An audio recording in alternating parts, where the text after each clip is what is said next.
We're on section 13, rounding the home stretch here, and we have our cases on injury to real property to do tonight. We also have the rule number 13, which deals with counterclaims, so we're going to talk a little bit about that first. And again, injuries to real estate between interference with real property rights, which is the technical title, and injuries to that real estate really deals with some of the methods of resolving some of those issues is both this section and then the next section for next week. But we're just about finished here, so you should be reviewing all your material, starting to think about what that final exam looks like, looking at old exams so that you can get comfortable. For those people online, they should have by now caught up so that they have the first 12 weeks worth of questions submitted, and shortly we'll have to complete the balance of their assignments as we complete the course. So we're rapidly coming to a conclusion here. Let's look just quickly at Rule 13. And Rule 13 deals with counterclaims and cross-claims. Counterclaims fall into two types. You've heard me say this before. Either they are permissive counterclaims or they're compulsory counterclaims. Generally, claims that arise from the same set of facts or circumstances as the principal claim fall into the class of compulsory counterclaims. Because they arise from the same set of facts or circumstances, they must be brought in response to the principal claim, or they're likely lost. And so it's important to understand, and not just understand the words, but start to think and look at some of the cases, because arises from the same set of facts or circumstances can have a very narrow view, depending on the case, or it can have a very broad view. And so you've got to be careful when you've got a counterclaim, because if you do, it's always between the same parties. And if arguably it can be considered to relate to the principal claim, and you do not bring it in response to that claim, potentially you risk an argument about res judicata and collateral estoppel when, if ever, you advance that claim. And res judicata and collateral estoppel are designed to preclude parties from litigating claims over and over and over and over again. Res judicata says that because there's been a full, fair, and final judgment, the parties are and their privies are precluded from relitigating issues that were determined in that prior judgment. Collateral estoppel is issue preclusion, because there have been issues adjudicated in the prior proceeding. Those issues, if there's been a full, fair, and final adjudication, those issues can't be relitigated in a later proceeding.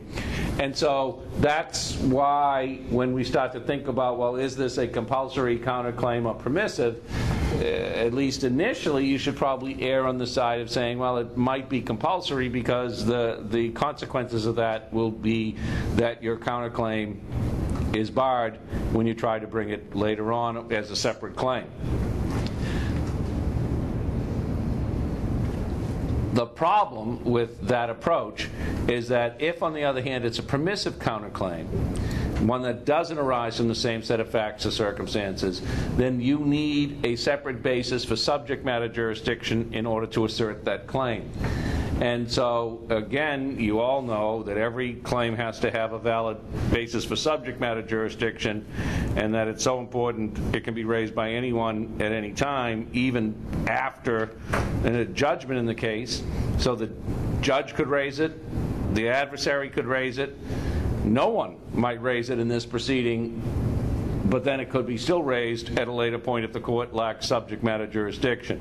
So, and you really want to start to think, and I haven't given you the cases, so you haven't had an opportunity to look at them yet, but there are many cases where this language, arising from the same set of facts or circumstances, or the language specifically in the rule here says arises out of the transaction or occurrence that is the subject matter of the opposing party's claim. You could read cases where that takes a very expansive view as to how encompassing that phrase might be. And there are yet other cases, depending on which argument you want to raise, that takes a relatively narrow view of what that means. So it all really becomes a question of how we want to interpret it, whether we want to bring it or not.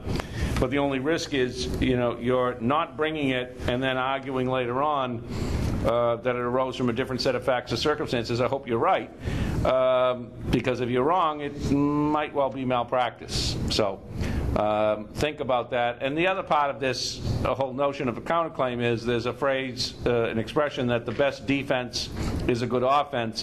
When a plaintiff has something to risk because he or she or they are exposed to a counterclaim, it does give you greater leverage and more bargaining power than if they've got nothing to lose by way of counterclaim, so that they can continue to push and push. And so obviously if you can plead a claim consistent with Rule 11, then you should think about that.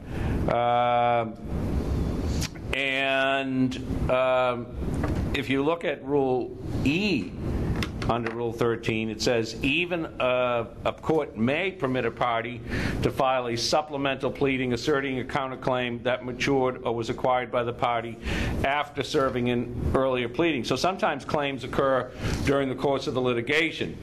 And so the rule actually will allow, if with the court's permission, for even those claims to be asserted.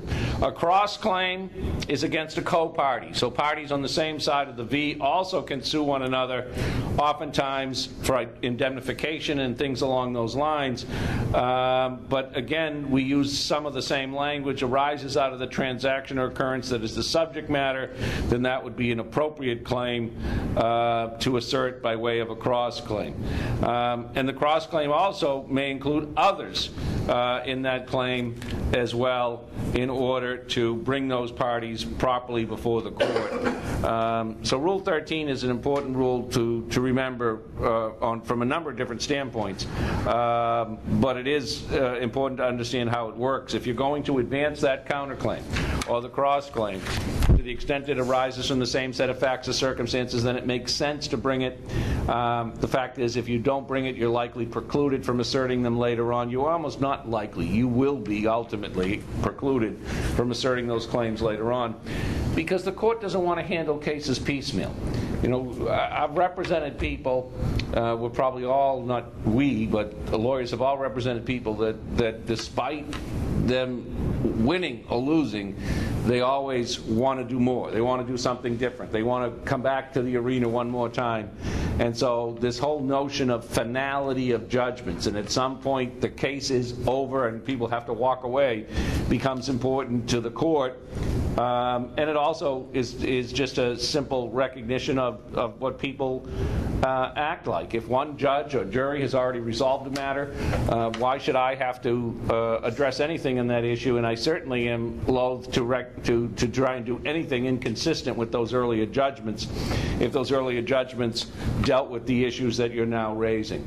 And so Rule 13 becomes important, not just tactically, but also to make sure you yourself are doing things appropriately, so that you're not exposed because of the failure to assert these claims. And it's a serious discussion that you have to engage your clients in. And obviously the counterclaim is filed along with your answer. So we're talking about a period of 20 days, really, in order to pull all this information together and be consistent with Rule 11 when you plead it. Questions on counterclaims or cross-claims? A lot of civil litigation, there are counterclaims. A lot of pieces of civil litigation, there are cross-claims between various parties, people trying to sort out their liability, trying to get help with the judgment of one sort or other.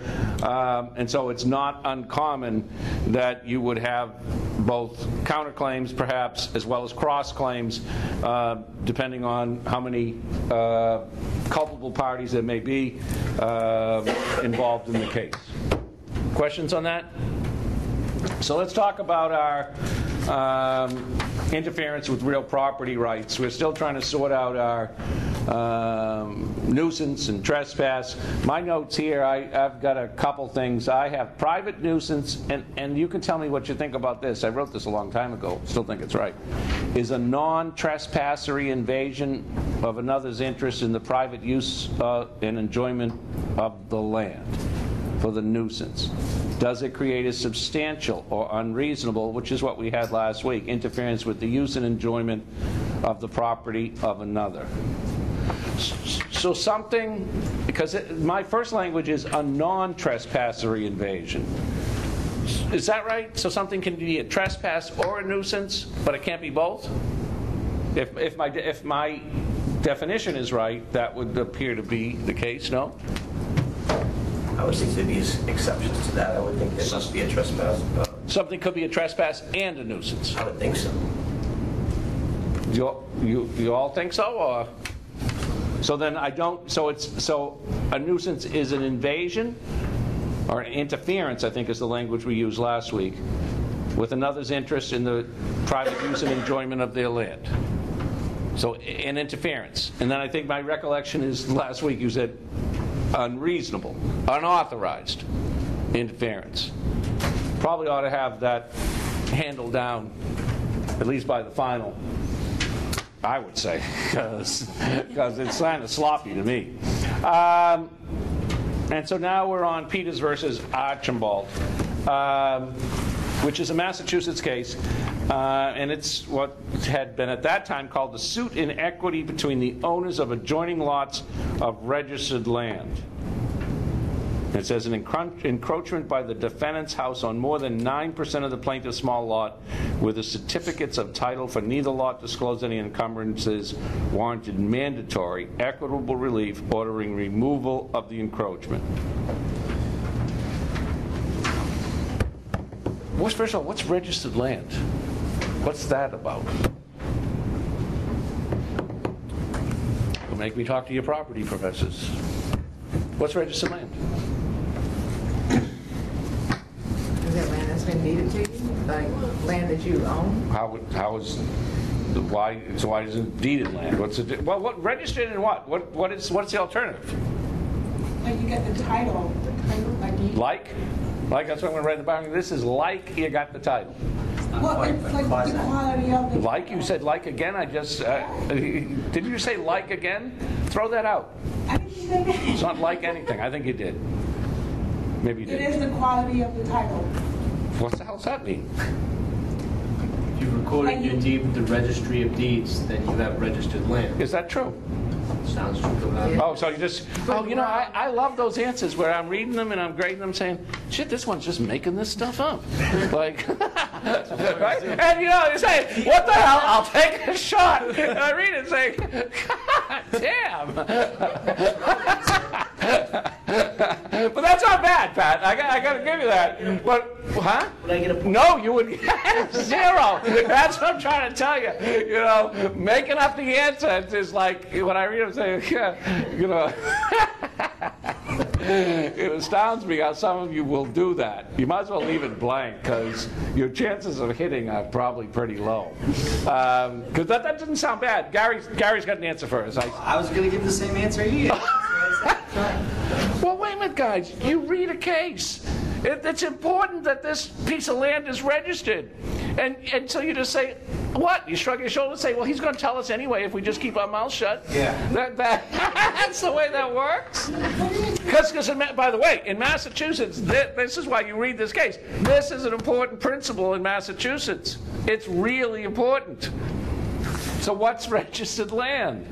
As opposed to recorded land. As opposed to recorded land, that's correct, Ash. So what is registered land then? Oh, I'm going to make a note to myself. Casaro and Malaguti.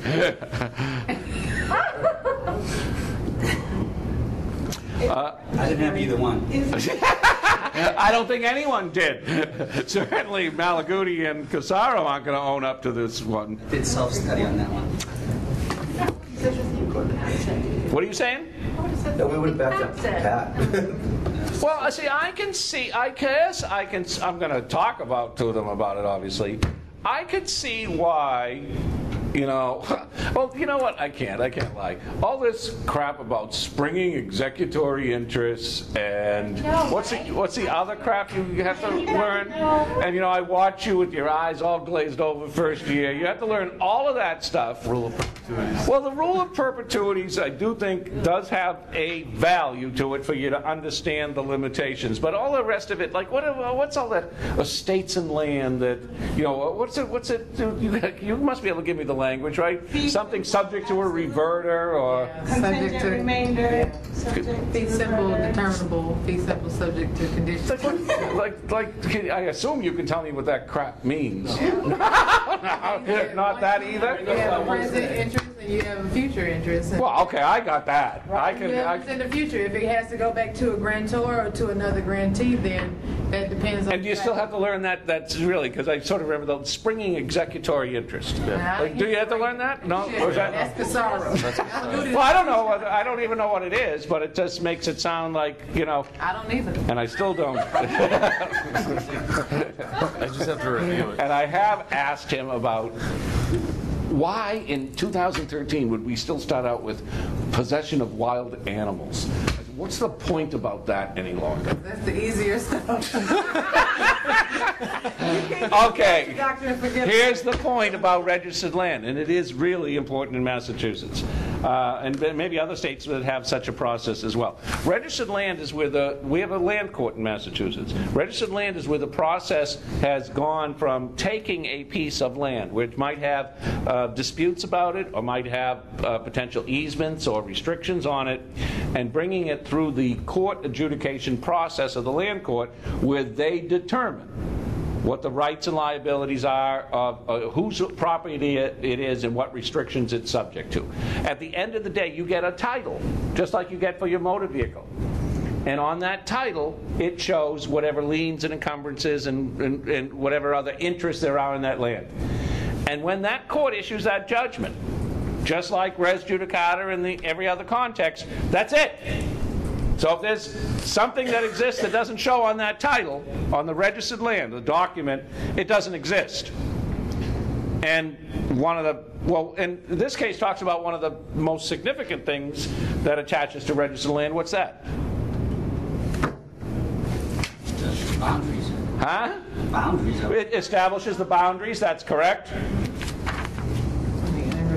whether or not you have any easements. Right. Easements, or is this not the adverse possession case? I thought there is a little. Well, it becomes adverse possession if you're on it for a length of time. Yes. Okay, but can you have adverse possession against registered land in Massachusetts? If you have adverse possession, you can. The answer is you cannot. Because the court has issued the title. It's final. It's final, and there can be no adverse possession against registered land in Massachusetts. It isn't the case. You guys have to read these cases carefully, because this is really an important principle. It's a bunch of important principles of mass property law that are found within this case. And so this whole registered land process becomes important. And it's really one of the principal functions of the land court, and it's considered superior title. I'll give you a quick example of how important this is. We had this real estate deal in Quincy. It was supposed to close. Quincy's a small city, actually, south of Boston, houses relatively close to one another. People had used the driveway for 40 years. Not just the people, the seller. Okay, this was not going to be one that would be very difficult to prove, because the seller had owned the property. At that point, I am not kidding, since like somewhere in their early 40s. Okay, she had bought it. She had used the driveway forever. Well, the survey disclosed that the driveway wasn't on their land. It was on the neighbor's land next door. And without access to the garage and the driveway, the bank wouldn't lend on the property. buyers didn't want the property, but it would seem a relatively easy thing to resolve because the people next door had lived in that property. She must have been, I remember talking to her, she must have been 75 years old. She was in that property forever. And so, trying to make the deal work, I called her and said, so we'd just like to be able to get an easement to allow them to continue to use the property as it's always been used. Because other than that, they would have a legitimate claim of adverse possession. But because it was registered? But because it was registered land, A, the adverse possession claim went out the window. There's no easement by prescription or necessity or anything else either. If she didn't want to grant the easement, the deal was done. And she said, I don't want to grant the easement. And I said, well, do you have an attorney I can talk to? Because I think we can even get you compensation for it. This will not be a big deal. And this is the way the properties have been used for 40 years. I'm not kidding, by both of the seller and the next door neighbor. She said, no, and I'm not getting an attorney. Someone told me one time an easement's a bad thing. Goodbye. Click. The deal died because there's no sense my buyer, my buyers, there was no winning for them. If she doesn't want to grant the easement where it's registered land, you can't force her to. There's no adverse possession claim. And by the way, what buyer is going to wait 2 to 3 years to be able to be successful on an adverse possession claim? The deal was over simply because of the notion that registered land in Mass and in other jurisdictions that use it is considered superior title because it has the ability to preclude various types of claims against it. So you should understand the difference between registered land, the court approval process for that title, and then sort of the registry of deed system where we file a deed, others can file claims and other encumbrances and everything else, and someone's got to look at it, is certify the title and quality, and keep your fingers crossed while you're at it. Same process, someone's going to certify title on registered land, but the title will show whatever encumbrances there are right on the certificate. None of you have ever seen this certificate for registered land? It's really big, like probably 36 by, I don't know how wide, and it shows whatever encumbrances there are. It shows the discharges, and every time you purchase the property from someone, the title is turned in, a new certificate is issued, and you can see exactly what everything is described there on it. In Mass, it carries with it some important legal rights as well, and one of them is we're going to find the adverse possession from Peters versus Archambault case. What was encroaching on the neighbor's land?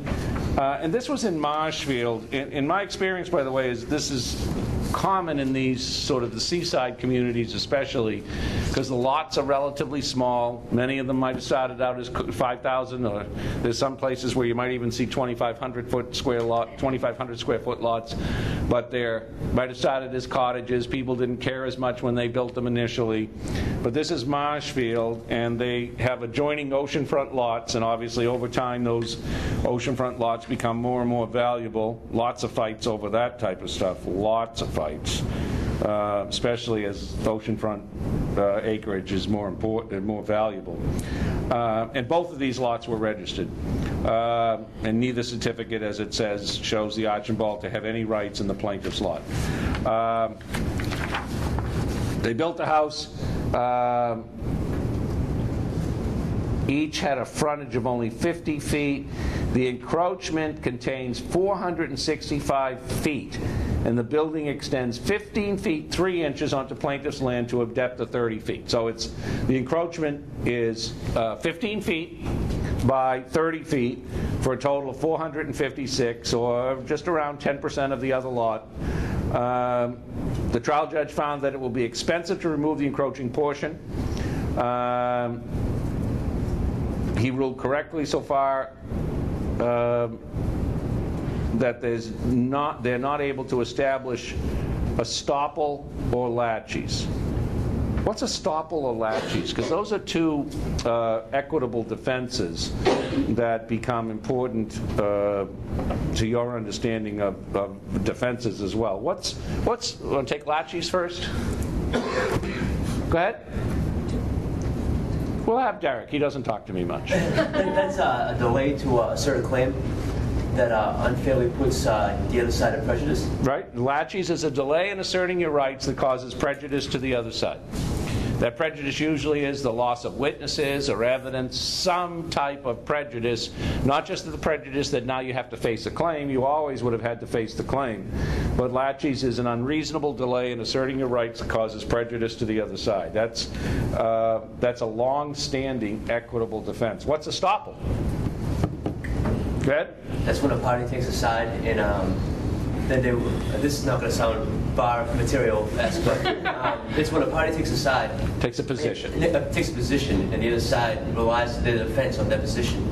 And then when they switch, they can't switch their position after they already claimed that. Because they're stopped from changing their position at this point because, in essence, I relied on what you said. Estoppel is a fairness principle, if you think about it, that the party is stopped from altering their position because it would be unfair to allow them now to do that since one party has relied on whatever it is that their position was earlier. And so there's no estoppel and there's no laches, and those are two important points because that may be about all they would have had going for them. And I'm not sure the permission would have made any difference since it didn't appear on the certificate. And I can't tell you, I mean, I've represented a lot of individuals over time, so maybe that's partly why. But I've had a ton of these types of things. I think partly the reason is because for most people, their house is their principal asset. It's also where they spend a lot of time. So their comfort and their quiet use and enjoyment of it is fundamentally important to them. As Sandy knows, when you have a bad neighbor, it makes for unpleasant circumstances. And many of these situations, I think, started out with sort of a neighbor dispute that turns ugly quickly and then gets really ugly when it goes like this. It happens a lot with pools, happens with driveways, happens with you name it, it happens. This language here that says, and I've got it highlighted, it says the law. In Massachusetts, a landowner is ordinarily entitled to mandatory equitable relief to compel removal of a structure significantly encroaching on his land, even though the encroachment was unintentional or negligent, and the cost of removal is substantial in comparison to any injury suffered by the owner of the lot upon which the encroachment has taken place. In Massachusetts, a landowner is ordinarily entitled to mandatory equitable relief to compel removal of a structure significantly encroaching on his land, even though the encroachment was unintentional or negligent, and the cost of removal is substantial in comparison to the injury. Cites the Garagosian case. What do you think about that? Sounds like a pretty firm rule. Sandy nods her head. Chip? Pretty harsh in this case, I think. Well, it's harsh in this case. Well, let me ask you about that. Harsh in this case. So the order in this case is tear it down. Yes. Regardless of how long it existed. What? In this case, The 465 feet? your hypo or this case? I don't even remember my hypo. In this case, they didn't have The older lady, What older lady? 75-year-old lady. Oh, listen, that deal's done. That wasn't a hypo. She said no. You can't have adverse possession. The driveway, you can't have it. And by the way, I've had driveways torn up. Right? When the deals go bad and the neighbors no longer get along, I don't really care what happens over there. Tear it up. But the driveway is in the house. Agreed. So this gets worse. So tell me, the 465 feet, gone. Yes. Even if it's like on this way far corner of the little lot, and it doesn't help the plaintiff at all, doesn't hurt the plaintiff view, say, doesn't really hurt the plaintiff because this is the way they've existed for 20, 30, 40 years. When the plaintiff says go, in mass, it goes. Depends on which hypo you're going on, because if it's a new construction and the plaintiff didn't know about it until it was time to bring the case, then it's no laches, then it's gone by mass law. Well, wait a minute, though. I don't know what you mean when you say plaintiff didn't know about it when it was time to bring the case. Well, as soon as the plaintiff is aware of the encroachment, they must bring a suit. Is that true? Or the defense for the defendant could be laches. Well, wait a minute, though. If they Okay, but wait a minute, though, because I want to make sure you all understand this. Laches is a delay in asserting your rights that causes prejudice. Okay? Let's assume my driveway situation. I know your driveway has been on my land. It's been on there for 10 years. I don't give a shit. It's there. I know it. But you know what? Now I want to sell the house 30 years later. Then you have the laches defense. Okay. Tell me how laches has affected your position. Tell me how you have the operation of laches. Laches is an unreasonable delay. I'm going to give you that. I'm going to say it's an unreasonable delay. Tell me the second half. What prejudice has it caused you by allowing you to use a piece of property you shouldn't have been using for the last 30 years? What prejudice has it cost you? Like the loss of what witnesses could you have that would be helpful here? You are invading registered land. What is your argument? You allowed me to use it. Okay. Listen, I'll give you an estoppel laches, and I had this one up at the beach here in Salisbury. Sees a neighbor doing a bunch of stonework, really bunch of stonework. You know, up a bluff, down a bluff. Neighbor comes out and says, "I think you're too close there." He says, "No, I think I'm okay." Neighbor says, "No, you stop. Let me put the flag. Let me plant the flags. I'll show you right where it is." Neighbor comes out of the house. Boom, boom, boom, boom, boom, boom, boom, boom, boom, all the way down the line. Neighbor puts the flags in. Builds it, and I'm serious. Tens of thousands of dollars, stonework. All along exactly where he put the flags. Neighbor comes back out and says, "I think you're too close." He says, "I did exactly what you put the flags in the ground. You put the flags there. It's not on me. That's on you then." He said, "No, I'm going to have it surveyed." He had it surveyed. Tear it down. Tear it down? What do you... Is that a laches or is that a estoppel? That's more of a estoppel because you relied on the plaintiff's position that those flags denoted the land. Right. And so you relied on that and you went ahead on his Say-so.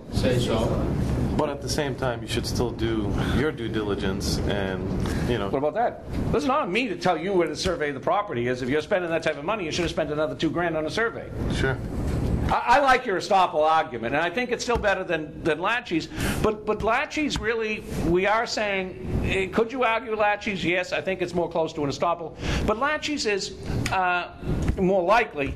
Ash is my witness. Ash knows you said I could erect that driveway on the land.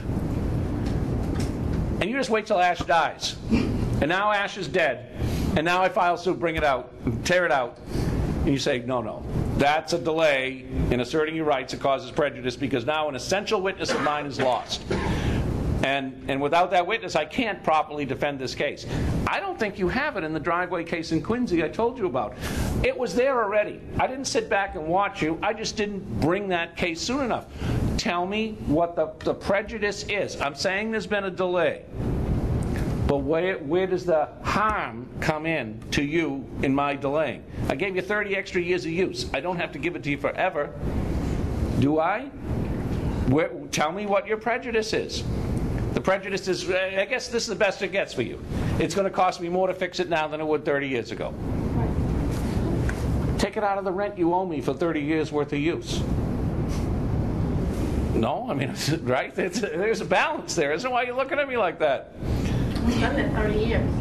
Been used. And it could be there 50 years. You read this case. Yes, I did. There's no adverse possession, is there? Sure. Gary, if you got a laches and estoppel. I've done it for 30 years. Right? And all of a sudden, you're gonna go and tell them to take it up just because you're being an asshole. It could be, or these usually come to light on transfers or on intended transfers, like my one in Quincy. Both of those people lived there for 40 years, and they probably were decent neighbors to each other. And maybe after I left the case, the two neighbors could resolve it themselves. I don't think so, the way that woman talked to me. Well, they didn't care about me. I'm the buyer, right? I'm the stranger. Maybe if one neighbor goes and talks to the other and they're still decent to each other, they can resolve it, because, frankly, there was going to be no access to that garage or house absent some type of easement, because the lot was small enough that there was no way to come in on the other side of the property. I mean, it was a serious problem for the seller, and it wasn't going to be resolvable. So let's come back to this one. 465 feet. Out it goes? In this case, yes.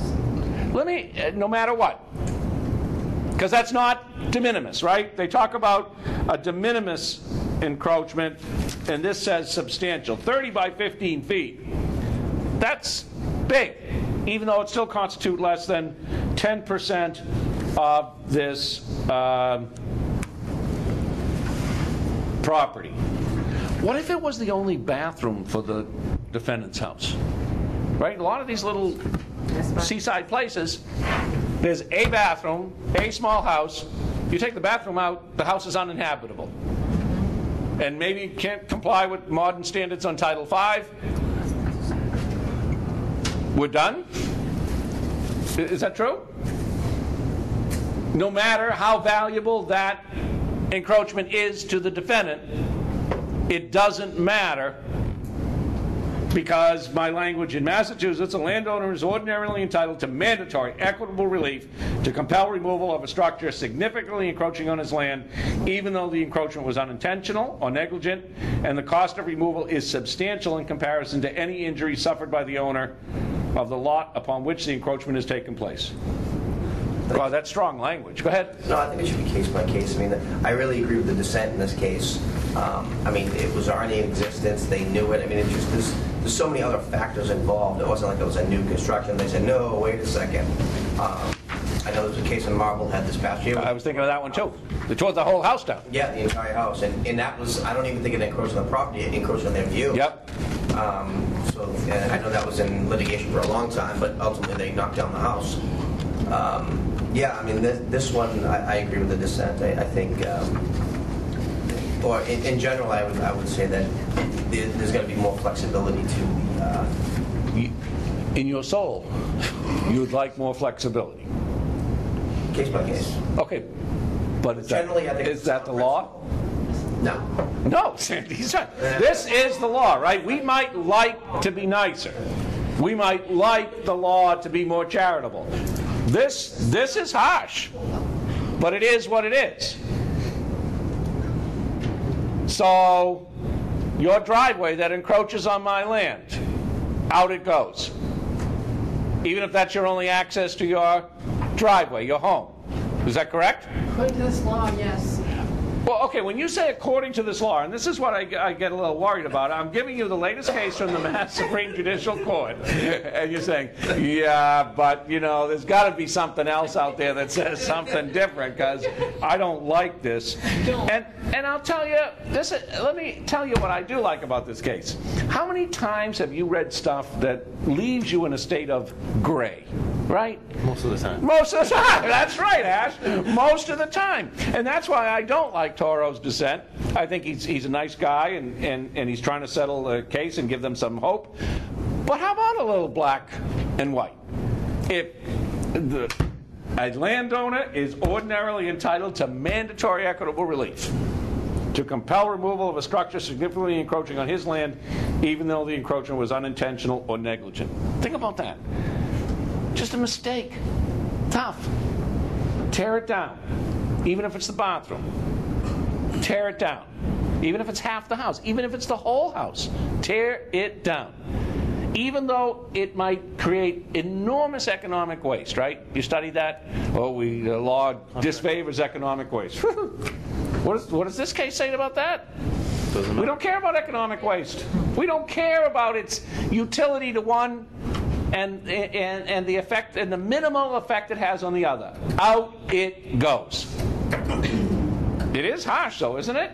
Go ahead. So so I offer the neighbor $100,000 or whatever. Yep. Neighbor, and I say, if you don't, I have to chop off that portion. I'm going to leave it chopped off, and I'm going to paint it orange, and I'm going to put something real noisy on top of the roof or something like. That's legal, right? Well, okay. Let me ask you. He's asked you. He hasn't asked me. Well, listen. Okay, listen. One thing we should be taking from this case is mass law greatly protects the landowner's rights. Correct? So Gary wants to know. Okay, I can live with that principle. He wants to paint that side of his house orange, and then he's going to put something that makes a lot of noise on his roof. Is he breaking any law? Is he a nuisance? Is he a nuisance? Could the color of someone's house be a nuisance? Yes. It could? Yes. So you as my neighbor can tell me what color I can paint my house? Well, how does, now you guys said yeah, and I always, see, I guess I've been a lawyer too long. I tend to go back to what the law actually is to try to apply it first, and then see if that's going to fit the definition. Is a non-trespassory invasion of another's interest in the private use and enjoyment of your land, right? Now, you know, there are old cases that talk about the lights of a drive-in. Sandy, you remember what a drive-in is, right? But the lights of the lights of a drive-in can be a nuisance. But that's all on your property. So could he paint his house such a garish color that is a nuisance to me? Or what about the right to do on his land what he chooses? I have a bigger problem with the noise, but let's first take the color. Well, by the way, I think that he's able to do that. I mean, I'll give as an example, a neighbor of ours got angry with us because they could see our trash barrels. So we had to erect a fence so they couldn't see the trash barrels. So it's the same thing. You have to put up a fence. I wouldn't want to look at your orange house. Paint the fence When they chew the barrel.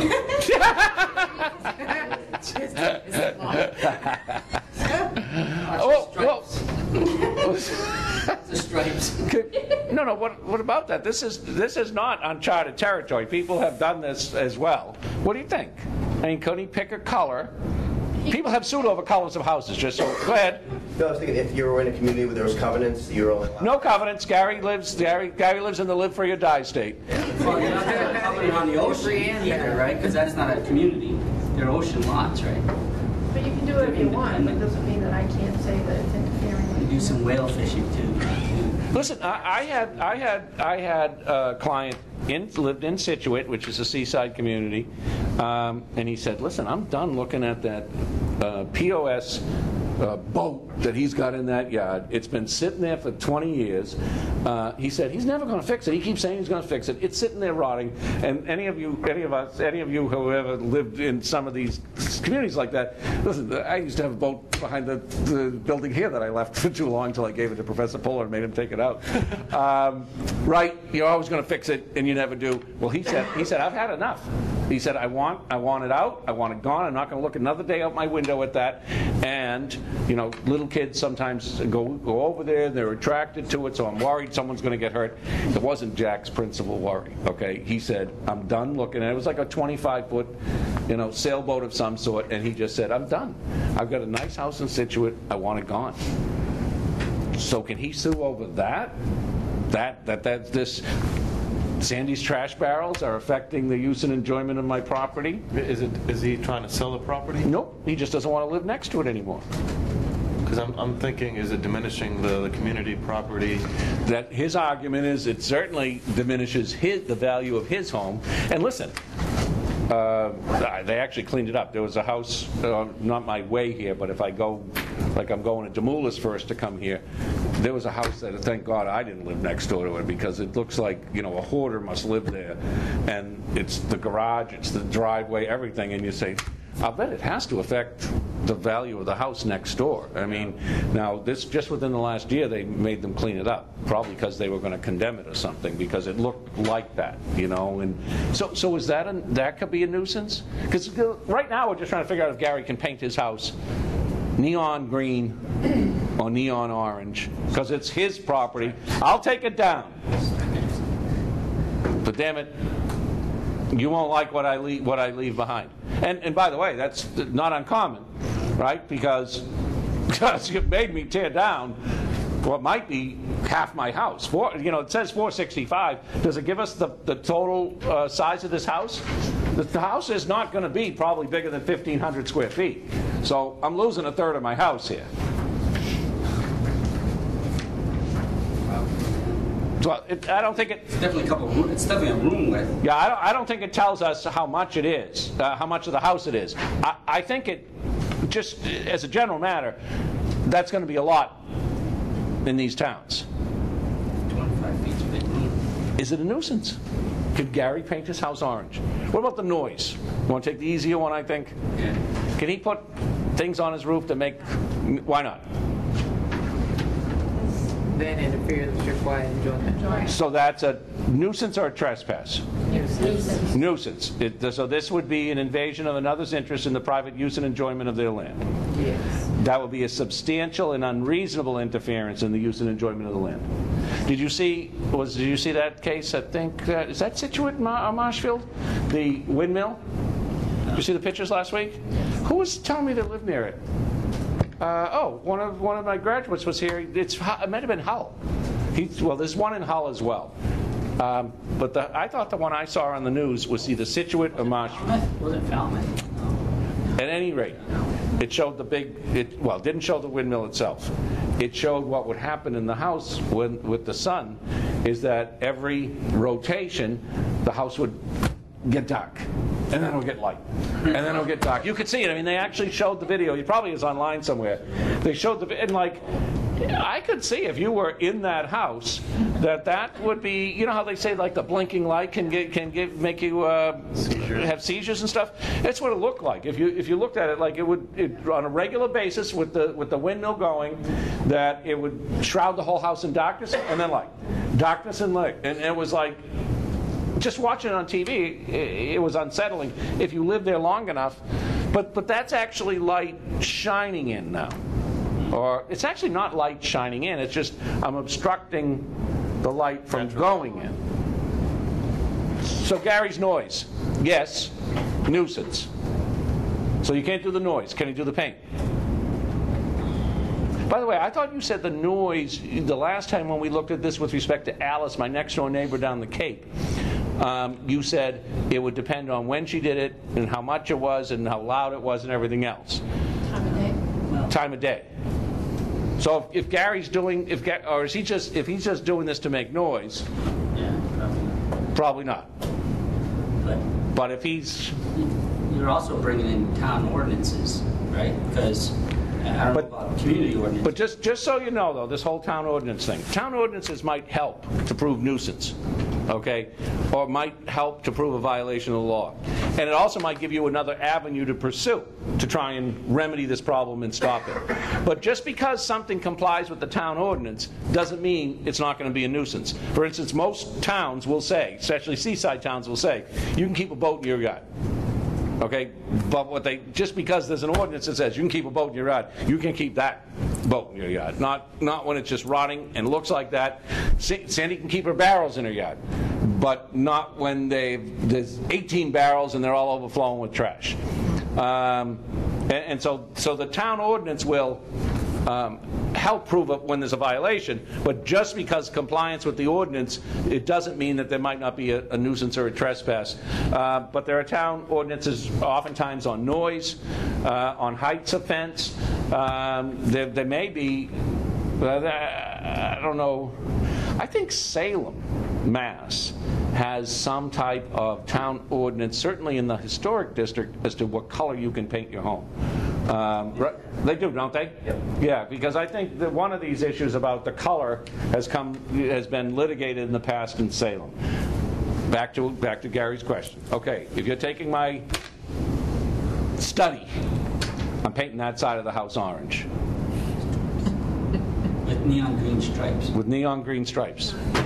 What? Are you guys going to restrict what he can do on his own land with respect to the color of his home? So he can. Yeah. That's not a nuisance. I don't think so, 'cause Could I paint swear words on my house?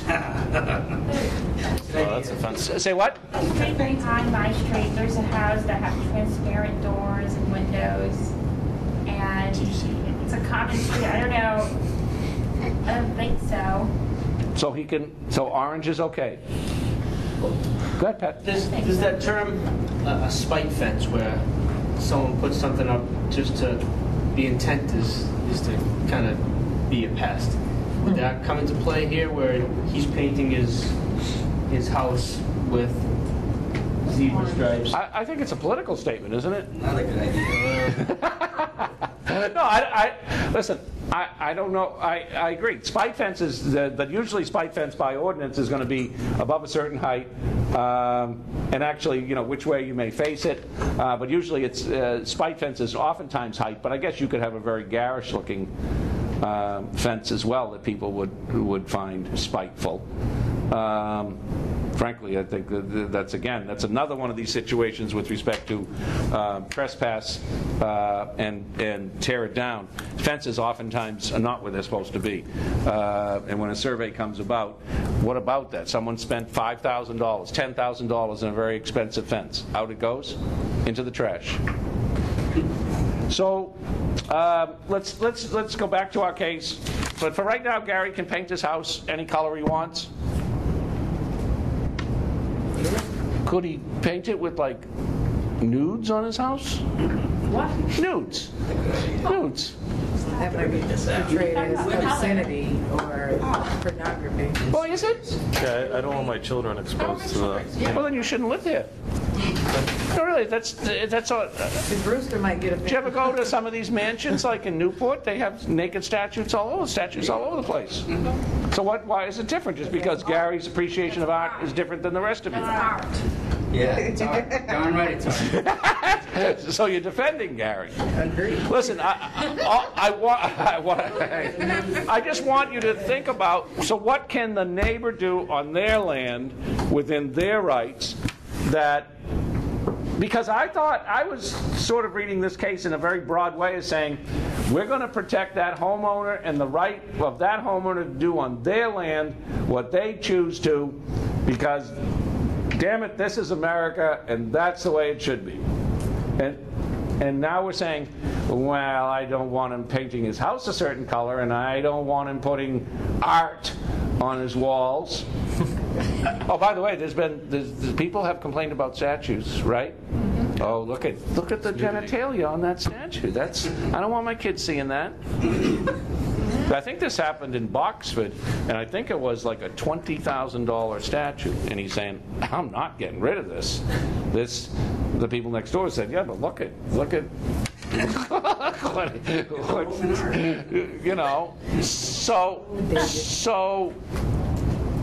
So help me with this, because I'm a little troubled. Now you get to control what he does on his land. You just made me tear down my bedroom, and now you're saying, and that's because it was on your land. Okay, I can understand that.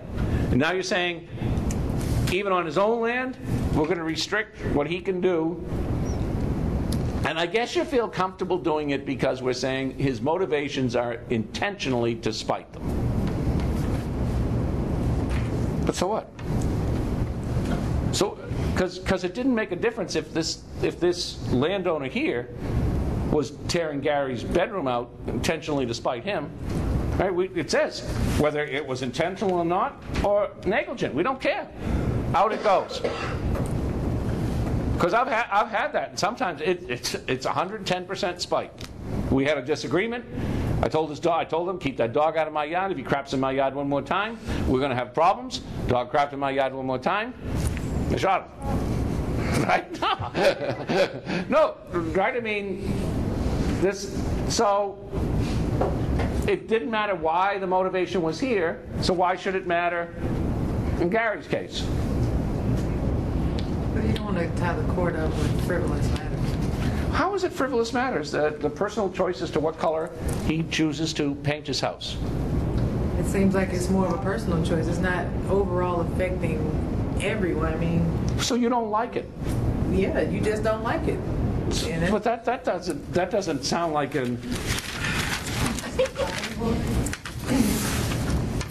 substantial or unreasonable interference with the use and enjoyment of your property. I agree. I mean, Go ahead. You might be able to argue that it is substantial if you can prove that it'll probably affect your resale value. Well, I think it would, don't you think? I mean, it's definitely going to affect your resale value. If you live next to, you know, the Addams family's house or something like that, it's going to cause problems. Or it really is, you know, a color that almost makes you vomit. So that means the home isn't his castle. If you can stick your nose into something as personal as what color I paint my house.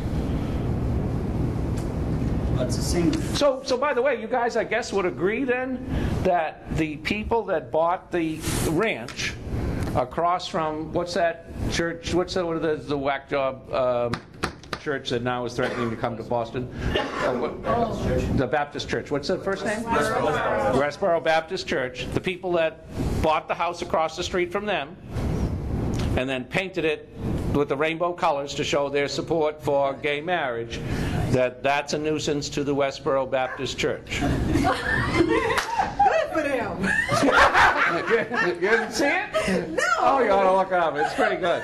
It's very clever. I thought very clever. Awesome. It's very clever. I'm with that. Boston is not where they want to be, though. No, they talk about going to that funeral in Dorchester, and I would not be, you know. Don't do it. First Amendment only goes so far. I don't think it actually enters Dorchester. No, that's that. You know what the veteran riders are doing, right? They show, wherever Westboro Baptist says they're going to show up, they show up with their Harleys, and they put their exhaust pipes in their faces until they move, they're driving away that way. So. I don't know if they do that. My husband's part of that, so no. They'll get close to them. They do other their things. They don't do motors. what you just said. Well, you tell them that I'm sure they'll be welcome in my hometown of Dorchester if they're going to pick at this poor kid's funeral. So did you see your little picture for the ranch across from Westboro Baptist Church there? So wait a minute, are you guys telling me that potentially could be a nuisance? Yes. Really? What happened to, I mean, Gary was spite, but now this has to be free speech, no? It's not spiteful. It's the same difference. He's putting orange on his. I mean, Oh my God, I'm getting a headache now. I'm getting a headache. No, I'm worried about this.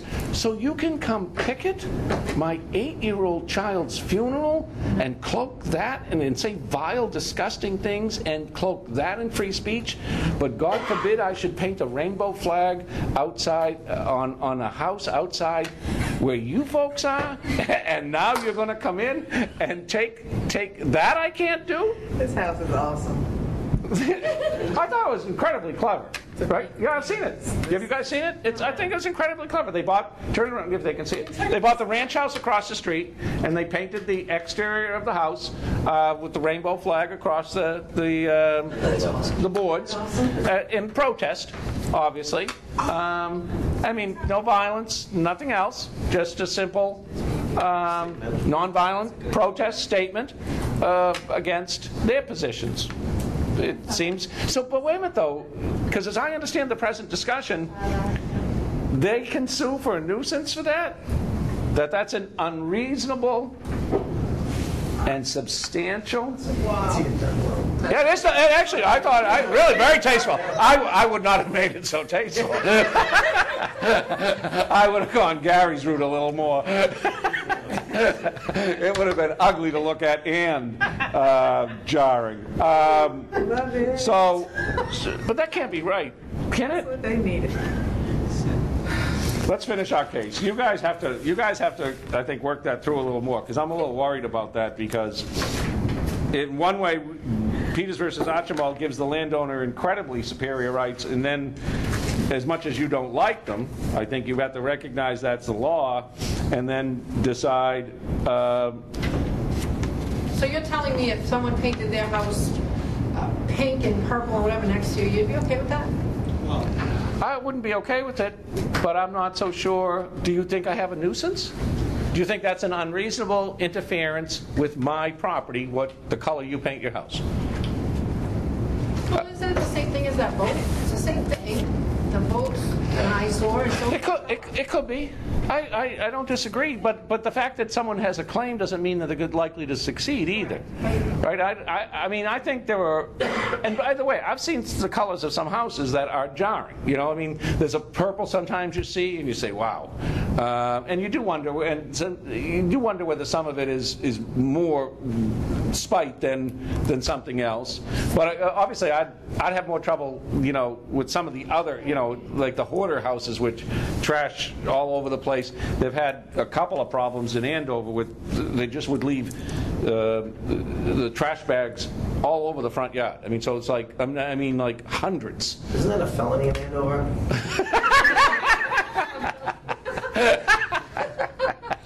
Unless it's a paper bag, then it's okay. No plastic.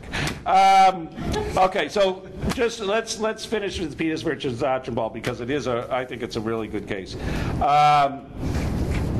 And I think it really is important to take the language out of it. The language at 93.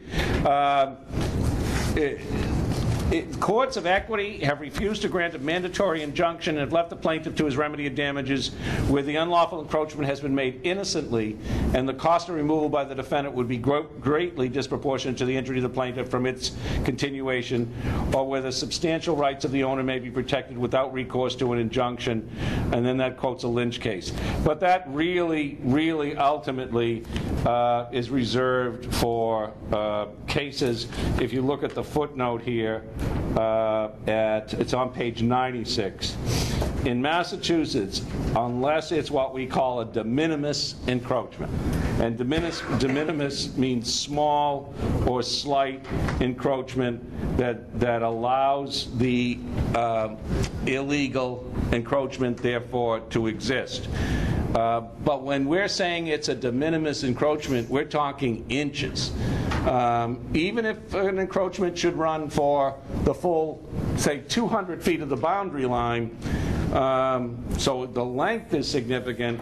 When we are thinking about what a de minimis encroachment would be, it's got to be tiny. And if you look at some of the cases, they're talking about, you know, the gutter pipe, potentially a portion of a fire escape, because you've got to have the fire escape or that potential loss of life. But a de minimis encroachment is minimal, and if this goes well beyond that. This is 15 feet for running a length of 30. That's not going to put us into that concept where the injury to the plaintiff is slight, because the encroachment goes well beyond what would be considered a de minimis encroachment.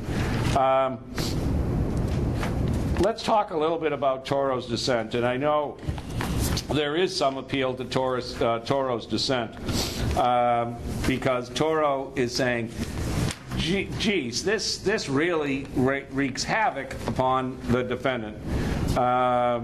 The value to the plaintiff, as Toro sees it, he has a hard time even seeing what the potential value with a plaintiff is.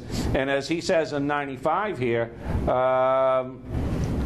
the removal of this encroachment would result in the destruction of the defendant's dwelling.